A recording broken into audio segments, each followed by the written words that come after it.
Nous allons voir pourquoi gérer le stress en classe est essentiel pour apprendre efficacement. L'objectif est de créer un climat serein où chacun peut se sentir en sécurité.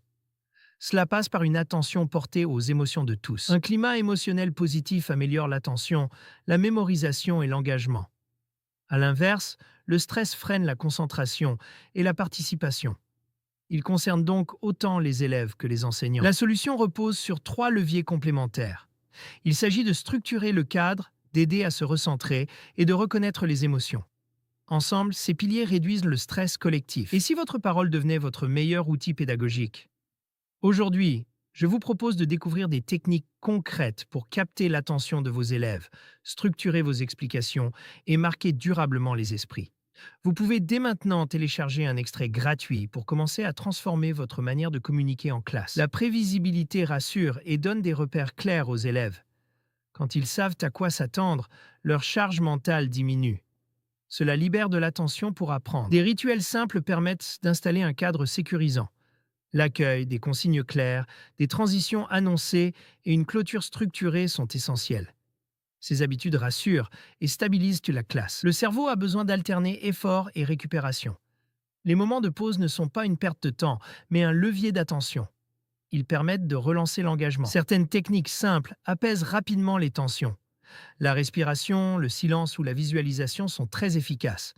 Elles aident à retrouver le calme et la concentration. Pour que cela fonctionne, il ne faut rien imposer brutalement. Il faut avancer progressivement et incarner soi-même ces pratiques. Avec la répétition, elles deviennent naturelles. Il est important de distinguer émotion et comportement. Une émotion est légitime, mais tout comportement ne l'est pas.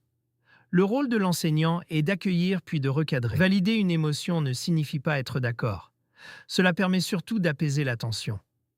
Le ton et l'attitude jouent un rôle essentiel dans cet apaisement. Un processus simple en 3 étapes peut être utilisé.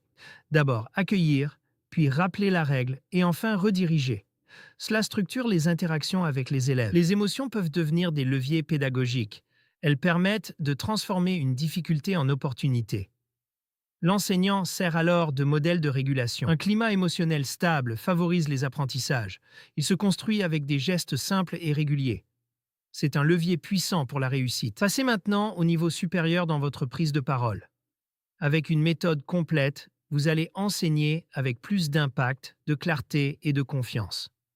Ce livre vous apporte des techniques directement applicables, fondées sur des principes solides, ainsi que des scripts et des entraînements progressifs pour vous améliorer durablement. Vous pouvez acheter votre exemplaire dès maintenant. Enfin, ces outils peuvent être résumés en 3 axes. Structurer, recentrer et valider. Des actions simples mais à fort impact.